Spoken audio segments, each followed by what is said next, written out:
बुढ़ापा बहुधा बचपन का पुनरागमन आ करता है। बूढ़ी काकी में जिह्वा स्वाद के सिवा और कोई चेष्टा शेष न थी और न अपने कष्टों की ओर आकर्षित करने का रोने के अतिरिक्त कोई दूसरा सहारा ही। समस्त इंद्रियां, नेत्र, हाथ और पैर जवाब दे चुके थे। पृथ्वी पर पड़ी रहती और घर वाले कोई बात उनकी इच्छा के प्रतिकूल करते, भोजन का समय टल जाता या उसका परिमाण पूर्ण न होता, अथवा बाजार से कोई वस्तु आती और उन्हें न मिलती तो वे रोने लगती थीं। उनका रोना सिसकना साधारण रोना न था, वे गला फाड़ फाड़ कर रोती थीं। उनके पतिदेव को स्वर्ग सिधारे कालांतर हो चुका था। बेटे तरुण हो होकर चल बसे थे। अब एक भतीजे के सिवा और कोई न था। उसी भतीजे के नाम उन्होंने अपनी सारी संपत्ति लिख दी थी। भतीजे ने संपत्ति लिखते समय तो खूब लंबे चौड़े वादे किए, परंतु वे सब वादे केवल कुली डिपो के दलालों के दिखाए हुए सब्ज बाग थे।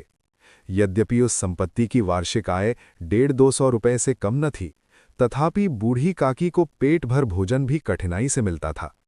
इसमें उनके भतीजे पंडित बुद्धिराम का अपराध था अथवा उनकी अर्धांगिनी श्रीमती रूपा का, इसका निर्णय करना सहज नहीं। बुद्धिराम स्वभाव के सज्जन थे, किंतु उसी समय तक जब तक कि उनके कोष पर कोई आंच न आए।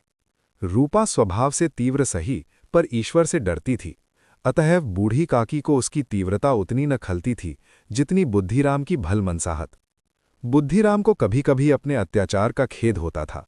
विचारते कि इसी संपत्ति के कारण मैं इस समय भला मानुष बना बैठा हूं। यदि मौखिक आश्वासन और सूखी सहानुभूति से स्थिति में सुधार हो सकता तो उन्हें कदाचित कोई आपत्ति न होती, परंतु विशेष व्यय का भय उनकी सचेष्टा को दबाए रखता था। यहाँ तक कि यदि द्वार पर कोई भला आदमी बैठा होता और बूढ़ी काकी उस समय अपना राग अलापने लगती तो वे आग हो जाते और घर में आकर उन्हें जोर से डांटते। लड़कों को बुढ़ों से स्वाभाविक विद्वेष होता ही है, और फिर जब माता पिता का ये रंग देखते तो बूढ़ी काकी को और सताया करते। कोई चुटकी काटकर भागता, कोई उन पर पानी की कुल्ली कर देता। काकी चीख मारकर रोती, परंतु ये बात प्रसिद्ध थी कि वे केवल खाने के लिए रोती हैं, अतएव उनके संताप और आर्तनाद पर कोई ध्यान नहीं देता था। हाँ, काफी क्रोधातुर होकर बच्चों को गालियां देने लगतीं तो रूपा घटनास्थल पर आ पहुंचती। इस भय से काकी अपनी जिह्वा कृपाण का कदाचित ही प्रयोग करती थीं। यद्यपि उपद्रव शांति का ये उपाय रोने से कहीं अधिक उपयुक्त था। संपूर्ण परिवार में यदि काकी से किसी का अनुराग था तो वो बुद्धिराम की छोटी लड़की लाडली थी। लाडली अपने दोनों भाइयों के भय से अपने हिस्से की मिठाई चबैना बूढ़ी काकी के पास बैठकर खाया करती थी। यही उसका रक्षागार था, और यद्यपि काकी की शरण उनकी लोलुपता के कारण बहुत महंगी पड़ती थी, तथापि भाइयों के अन्याय से कहीं सुलभ थी। इसी स्वार्थानुकूलता ने उन दोनों में सहानुभूति का आरोपण कर दिया था। रात का समय था। बुद्धिराम के द्वार पर शहनाई बज रही थी और गांव के बच्चों का झुंड विस्मयपूर्ण नेत्रों से गाने का रसास्वादन कर रहा था। चारपाइयों पर मेहमान विश्राम करते हुए नाइयों से मुखियां लगवा रहे थे। समीप ही खड़ा हुआ भाट बिरदावली सुना रहा था और कुछ भावज्ञ मेहमानों की वाहवाह पर ऐसा खुश हो रहा था मानो इस वाहवाह का यथार्थ में वही अधिकारी है। दो एक अंग्रेजी पढ़े हुए नवयुवक इन व्यवहारों से उदासीन थे। वे इस गंवार मंडली में बोलना अथवा सम्मिलित होना अपनी प्रतिष्ठा के प्रतिकूल समझते थे। आज बुद्धिराम के बड़े लड़के सुखराम का तिलक आया है, ये उसी का उत्सव है। घर भीतर स्त्रियां गा रही थीं और रूपा मेहमानों के लिए भोजन के प्रबंध में व्यस्त थी। भट्टियों पर कड़ाह चढ़ रहे थे। एक में पूड़ियां कचौड़ियां निकल रही थीं, दूसरे में अन्य पकवान बनते थे। एक बड़े हंडे में मसालेदार तरकारी पक रही थी। घी और मसाले की क्षुधावर्धक सुगंध चारों ओर फैली हुई थी। बूढ़ी काकी अपनी कोठरी में शोकमय विचार की भांति बैठी हुई थीं। ये स्वाद मिश्रित सुगंध उन्हें बेचैन कर रही थी। वे मन ही मन विचार कर रही थीं, संभवतः मुझे पूड़ियां नहीं मिलेंगी। इतनी देर हो गई, कोई भोजन लेकर नहीं आया। मालूम होता है सब लोग भोजन कर चुके हैं, मेरे लिए कुछ न बचा। ये सोचकर उन्हें रोना आया, परंतु अपशकुन के भय से वे न रो सकीं। आहा, कैसी सुगंध है! अब मुझे कौन पूछता है? जब रोटियों के ही लाले पड़े तो ऐसे भाग्य कहाँ की भरपेट पूड़ियां मिले। ये विचार कर उन्हें रोना आया। कलेजे में हूक सी उठने लगी, परंतु रूपा के भय से उन्होंने फिर मौन धारण कर लिया। बूढ़ी काकी देर तक इन्हीं दुखदायक विचारों में डूबी रहीं। घी और मसालों की सुगंध रह रहकर मन को आपे से बाहर किए देती थी। मुंह में पानी भर भर आता था। पूड़ियों का स्वाद स्मरण करके हृदय में गुदगुदी होने लगती थी। किसे पुकारूं? आज लाडली बेटी भी नहीं आई। दोनों छोकरे सदा दिक किया करते हैं, आज उनका भी कहीं पता नहीं है। कुछ मालूम तो होता कि क्या बन रहा है। बूढ़ी काकी की कल्पना में पूड़ियों की तस्वीर नाचने लगी। खूब लाल लाल फूली फूली नरम नरम होंगी। रूपा ने भली भांति मोयन दिया होगा। कचौड़ियों में अजवाइन और इलायची की महक आ रही होगी। एक पूड़ी मिलती तो जरा हाथ में लेकर देखती। क्यों न चलकर कढ़ा के सामने ही बैठूं। पूड़ियां छन छन कर तैरती होंगी। कढ़ा से गरम गरम निकालकर थाल में रखी जाती होंगी। फूल हम घर में भी सूंघ सकते हैं, परंतु वाटिका में कुछ और ही बात होती है। इस प्रकार निर्णय करके बूढ़ी काकी उकड़ू बैठकर हाथों के बल सरकती हुई कठिनाई से चौखट से उतरीं और धीरे धीरे रेंगती हुई कढ़ा के पास आ बैठीं। यहां आने पर उन्हें उतना ही धैर्य हुआ जितना भूखे कुत्ते को खाने वाले के सम्मुख बैठने में होता है। रूपा उस समय कार्यभार से उद्विग्न हो रही थी। कभी इस कोठे में जाती, कभी उसमें, कभी कढ़ा के पास आती, कभी भंडार में जाती। किसी ने बाहर से आकर कहा, महाराज ठंडाई मांग रहे हैं। ठंडाई देने लगी। इतने में फिर किसी ने कहा, भाट आया है, उसे कुछ दे दो। भाट के लिए सीधा निकाल रही थी कि एक तीसरे आदमी ने आकर पूछा, अभी भोजन तैयार होने में कितना विलंब है, जरा ढोल मंजीरा उतार दो। बेचारी अकेली स्त्री दौड़ते दौड़ते व्याकुल हो रही थी। झुंझलाती थी, कुड़ती थी, परंतु क्रोध प्रकट करने का अवसर न पाती थी। भय होता कहीं पड़ोसे में ये न कहने लगे कि इतने में उबल पड़ी। प्यास से स्वयं उसका कंठ सूख रहा था। गर्मी के मारे फूंकी जा रही थी, परंतु इतना अवकाश भी नहीं था कि जरा पानी पी ले अथवा पंखा लेकर झले। ये भी खटका था कि जरा आंख हटी और चीजों की लूट मची। इस अवस्था में उसने बूढ़ी काकी को कढ़ा के पास बैठे देखा तो जल गई। क्रोध न रुक सका। इसका भी ध्यान न रहा कि पड़ोसिने बैठी हुई मन में क्या कहेंगी। पुरुषों में लोग सुनेंगे तो क्या कहेंगे। जिस प्रकार मेंढक कछुए पर झपकता है, उसी प्रकार वे बूढ़ी काकी पर झपटी और उन्हें दोनों हाथों से झटक कर बोली, ऐसे पेट में आग लगे, पेट है या भाड़? कोठरी में बैठते हुए क्या दम घुटता है? अभी मेहमानों ने नहीं खाया, भगवान को भोग नहीं लगा, तब तक धैर्य न हो सका। आकर छाती पर सवार हो गई। जल जाए ऐसी जीभ। दिन भर खाती न होती तो न जाने किसकी हांडी में मुंह डालती। गांव देखेगा तो कहेगा कि बुढ़िया भर पेट खाने को नहीं पाती, तभी तो इस तरह मुंह बाए फिरती है। डायन न मरे माजा छोड़े। नाम बेचने पर लगी है। नाक कटवाकर दम लेगी। इतना ठूसती है न जाने कहाँ भस्म हो जाता है। लो, भला चाहती हो तो जाकर कोठरी में बैठो। जब घर के लोग खाने लगेंगे तब तुम्हें भी मिलेगा। तुम कोई देवी नहीं हो कि चाहे किसी के मुंह में पानी न जाए, परंतु तुम्हारी पूजा पहले ही हो जाए। बूढ़ी काकी ने सिर न उठाया, न रोईं न बोलीं। चुपचाप रेंगती हुई अपनी कोठरी में चली गईं।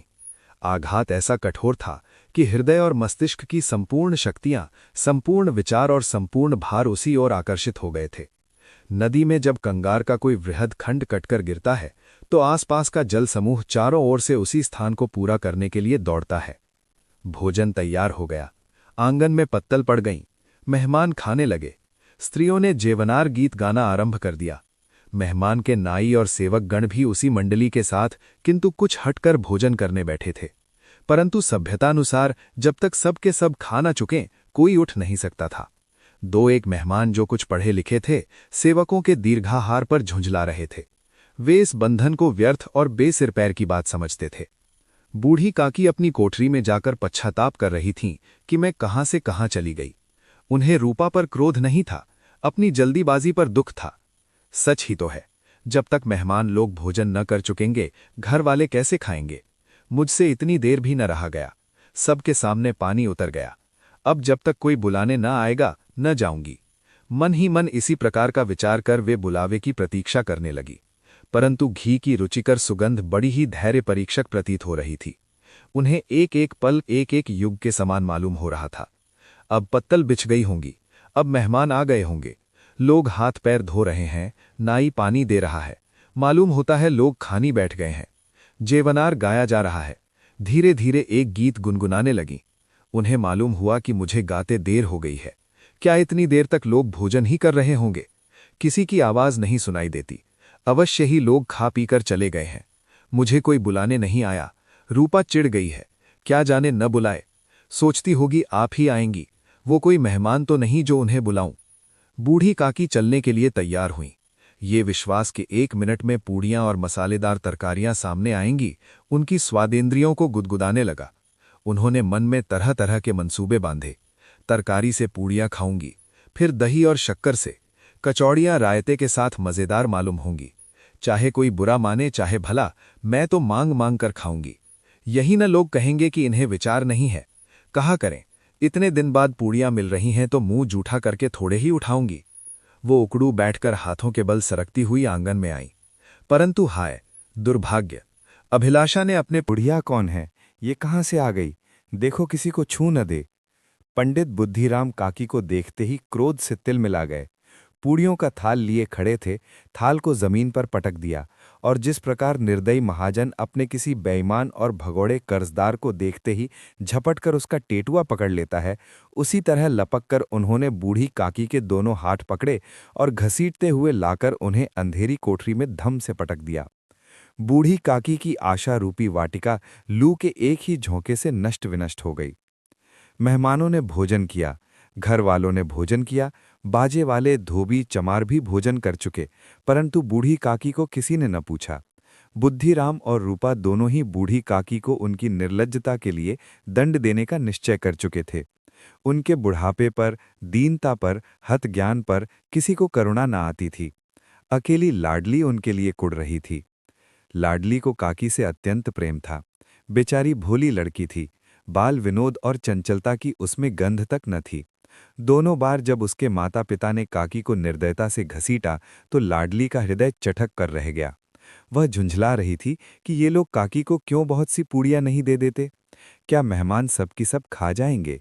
और यदि काकी ने मेहमानों से पहले खा लिया तो क्या बिगड़ जाएगा? वह काकी के पास जाकर उन्हें धैर्य देना चाहती थी, परंतु माता के भय से न जाती थी। उसने अपने हिस्से की पूड़ियां बिल्कुल न खाई थीं, अपनी गुड़ियों की पिटारी में बंद कर रखी थीं। वह उन पूड़ियों को काकी के पास ले जाना चाहती थी। उसका हृदय अधीर हो रहा था। बूढ़ी काकी मेरी बात सुनते ही उठ बैठेंगी, पूड़ियां देखकर कैसी प्रसन्न होंगी, मुझे खूब प्यार करेंगी। रात के 11 बज गए थे। रूपा आंगन में पड़ी सो रही थी। लाडली की आंखों में नींद न आती थी। काकी को पूड़ियां खिलाने की खुशी उसे सोने न देती थी। उसने गुड़ियों की पिटारी सामने ही रखी थी। जब विश्वास हो गया कि अम्मा अब सो रही हैं, तो वह चुपके से उठी और विचारने लगी कैसे चलूं। चारों ओर अंधेरा था, केवल चूल्हे में आग चमक रही थी। चूल्हे के पास एक कुत्ता लेटा हुआ था। लाडली की दृष्टि द्वार के सामने वाले नीम की ओर गई। उसे मालूम हुआ कि उस पर हनुमान जी बैठे हुए हैं। उनकी पूंछ, उनकी गदा सब स्पष्ट दिखाई दे रही है। मारे भय के उसने आंखें बंद कर ली। इतने में कुत्ता उठ बैठा। लाडली को साहस हुआ। कई सोए हुए मनुष्यों के बदले एक भागता हुआ कुत्ता उसके लिए अधिक धैर्य का कारण हुआ। उसने पिटारी उठाई और बूढ़ी काकी की ओर चली। बूढ़ी काकी को केवल इतना स्मरण था कि किसी ने मेरे हाथ पकड़कर घसीटे, फिर ऐसा मालूम हुआ जैसे कोई पहाड़ पर उड़ाए लिए जाता है। उनके पैर बार बार पत्थरों से टकराए। तब किसी ने उन्हें पहाड़ पर से पटका, वे मूर्छित हो गईं। जब वे सचेत हुईं तो किसी की जरा आहट भी न मिलती थी। समझी कि सब लोग खा पीकर सो गए और उनके साथ मेरी तकदीर भी सो गई। रात कैसे कटेगी? राम, क्या खाऊं? पेट में अग्नि धधक रही है। हाँ, किसी ने मेरी सुध न ली। क्या मेरा ही पेट काटने से धन जुड़ जाएगा? इन लोगों को इतनी भी दया नहीं आती कि जाने बुढ़िया कब मर जाए, उसका जी क्यों दुखावें। मैं पेट की रोटियां ही खाती हूं कि और कुछ। इस पर यह हाल, मैं अंधी अपाहिज ठहरी, न कुछ सुनूं न बूझूं। यदि आंगन में चली गई तो क्या बुद्धिराम से इतना न कहता बनता था कि काकी, अभी लोग खा रहे हैं, फिर आना। मुझे घसीटा, पटका। उन्हीं पूड़ियों के लिए रूपा ने सबके सामने गालियां दी। उन्हीं पूड़ियों के लिए इतनी दुर्गति करने पर भी उनका पत्थर का कलेजा न पसीजा। सबको खिलाया, मेरी बात तक न पूछी। जब तभी न दी तो अब क्या देंगे? ला भर भर। यह विचार कर काकी निराशा में संतोष के साथ लेट गईं। ग्लानि से गला भर भर आता था, परंतु मेहमानों के भय से रोती न थीं। सहसा उनके कानों में आवाज आई, काकी उठो, मैं पूड़ियां लाई हूं। काकी ने लाडली की बोली पहचानी, चटपट उठ बैठीं। दोनों हाथों से लाडली को टटोला और उसे गोद में बैठा लिया। लाडली ने पूड़ियां निकाल कर दीं। काकी ने पूछा, क्या तुम्हारी अम्मा ने दी हैं? लाडली ने कहा, नहीं, ये मेरे हिस्से की हैं। काकी पूड़ियों पर टूट पड़ी। 5 मिनट में पिटारी खाली हो गई। लाडली ने पूछा, काकी पेट भर गया? जैसे थोड़ी सी वर्षा ठंडक के स्थान पर और भी गर्मी पैदा कर देती है, उसी भांति इन थोड़ी सी पूड़ियों ने काकी की क्षुधा और इच्छा को उत्तेजित कर दिया था। बोली, नहीं बेटी, जाकर अम्मा से और मांग लाओ। लाडली ने कहा, अम्मा सोती हैं, जगाऊंगी तो मारेंगी। काकी ने पिटारी को फिर टटोला। उसमें कुछ खुरचन गिरे थे, उन्हें निकालकर वे खा गईं। बार बार होंठ चाटती थीं, चटखारे भरती थीं। हृदय मसोस रहा था कि और पूड़ियां कैसे पाऊं। संतोष के तोज से टूट जाता है, तब इच्छा का बहाव अपरिमित हो जाता है। मतवालों को मद का स्मरण करना उन्हें मदांध बनाता है। काकी का अधीर मन इच्छा के प्रबल प्रवाह में बह गया। उचित और अनुचित का विचार जाता रहा। वे कुछ देर तक उस इच्छा को रोकती रहीं। सहसा लाडली से बोली, मेरा हाथ पकड़कर वहां ले चल जहां मेहमानों ने बैठकर भोजन किया है। लाडली उनका अभिप्राय न समझ सकी। उसने काकी का हाथ पकड़ा और ले जाकर जूठी पत्तलों के पास बैठा दिया। दीन, क्षुधातुर, हतज्ञान बुढ़िया पत्तलों से पूड़ियों के टुकड़े चुन चुनकर भक्षण करने लगी। ओह, दही कितना स्वादिष्ट था, कचौरियां कितनी सलौनी, खस्ता कितनी सुकोमल। काकी बुद्धिहीन होते हुए भी इतना जानती थीं कि मैं वह काम कर रही हूं जो मुझे कदापि न करना चाहिए। मैं दूसरों की जूठी पत्तल चाट रही हूं। परंतु बुढ़ापा तृष्णा रोग का अंतिम समय है, जब संपूर्ण इच्छाएं एक ही केंद्र पर आ लगती हैं। बूढ़ी काकी में यह केंद्र उनकी स्वादेंद्रिय थी। ठीक उसी समय रूपा की आंखें खुलीं। उसे मालूम हुआ कि लाडली मेरे पास नहीं है। वह चौंकी, चारपाई के इधर उधर ताकने लगी कि कहीं नीचे तो नहीं गिर पड़ी। उसे वहां न पाकर वह उठ बैठी तो क्या देखती है कि लाडली जूठी पत्तलों के पास चुपचाप खड़ी है और बूढ़ी काकी पत्तलों से पूड़ियों के टुकड़े उठा उठाकर खा रही हैं। रूपा का हृदय सन्न हो गया। किसी गाय की गर्दन पर छुरी चलते देखकर जो अवस्था उसकी होती, वही उस समय हुई। एक ब्राह्मणी दूसरों की जूठी पत्तल टटोले, इससे अधिक शोकमय दृश्य असंभव था। पूड़ियों के कुछ ग्रासों के लिए उसकी चचेरी सास ऐसा पतित और निकृष्ट कर्म कर रही हैं। यह वह दृश्य था जिसे देखकर देखने वालों के हृदय कांप उठते थे। ऐसा प्रतीत होता मानो जमीन रुक गई है, आसमान चक्कर खा रहा है, संसार पर कोई नई विपत्ति आने वाली है। रूपा को क्रोध न आया। शोक के सम्मुख क्रोध कहाँ। करुणा और भय से उसकी आंखें भर आईं। इस अधम का पाप भागी कौन है? उसने सच्चे हृदय से गगन मंडल की ओर हाथ उठाकर कहा, हे परमात्मा, मेरे बच्चों पर दया करो, बस अधम का दंड मुझे मत दो, नहीं तो मेरा सत्यानाश हो जाएगा। रूपा को अपनी स्वार्थपरता और अन्याय इस प्रकार प्रत्यक्ष रूप में भी न दिखाई पड़े थे। वह सोचने लगी, हाय, कितनी निर्दयी हूं, जिसकी संपत्ति से मुझे 200 रुपया वार्षिक आय हो रही है, उसकी यह दुर्गति, और मेरे कारण। हे दयामय भगवान, मुझसे बड़ी भारी चूक हुई है, मुझे क्षमा करो। आज मेरे बेटे का तिलक था, सैकड़ों मनुष्यों ने भोजन पाया, मैं उनके इशारे की दासी बनी रही, अपने नाम के लिए सैकड़ों रुपये व्यय कर दिए, परंतु जिसकी बदौलत हजारों रुपये खाए, उसे इस उत्सव में भी भरपेट भोजन न दे सकी। केवल इसी कारण तो वह वृद्धा असहाय है। रूपा ने दिया जलाया, अपने भंडार का द्वार खोला और एक थाली में संपूर्ण सामग्रियां सजाए लिए हुए बूढ़ी काकी की ओर चली। आधी रात जा चुकी थी। आकाश पर तारों के थाल सजे हुए थे और उन पर बैठे हुए देवगण स्वर्गीय पदार्थ सजा रहे थे, परंतु उनमें किसी को वह परमानंद प्राप्त न हो सकता था जो बूढ़ी काकी को अपने सम्मुख थाल देखकर प्राप्त हुआ। रूपा ने कंठावरुद्ध स्वर में कहा, काकी, उठो, भोजन कर लो, मुझसे बड़ी भूल हुई है, उसका बुरा न मानना। परमात्मा से प्रार्थना कर दो कि वह मेरा अपराध क्षमा कर दें। भूले भाले बच्चों की भांति जो मिठाइयां पाकर मार और तिरस्कार सब भूल जाता है, बूढ़ी काकी वैसे ही सब भुलाकर बैठी हुई खाना खा रही थीं। उनके एक एक रोए से सच्ची सदिच्छाएं निकल रही थीं और रूपा बैठी स्वर्गीय दृश्य का आनंद लेने में निमग्न थी। भूखी बूढ़ी काकी सिर्फ भोजन नहीं, थोड़े से प्रेम की भूखी थी। और यही सिखाती है ये कहानी कि इंसान की असली परीक्षा उसके घर से ही शुरू होती है। बूढ़ी काकी हमें याद दिलाती है कि बुजुर्ग बोझ नहीं होते, वे हमारे संस्कारों की जीवित मिसाल होते हैं। जिस घर में बुजुर्गों की भूख और भावनाएं अनसुनी रह जाएं, वहां संपत्ति तो होती है, पर संस्कार नहीं। अगर ये कहानी आपको पसंद आई हो और आपके दिल को छू गई हो, तो कृपया वीडियो को लाइक करें, अपने परिवार और दोस्तों के साथ शेयर करें, और ऐसी ही भावपूर्ण कहानियों के लिए चैनल को सब्सक्राइब जरूर करें। धन्यवाद।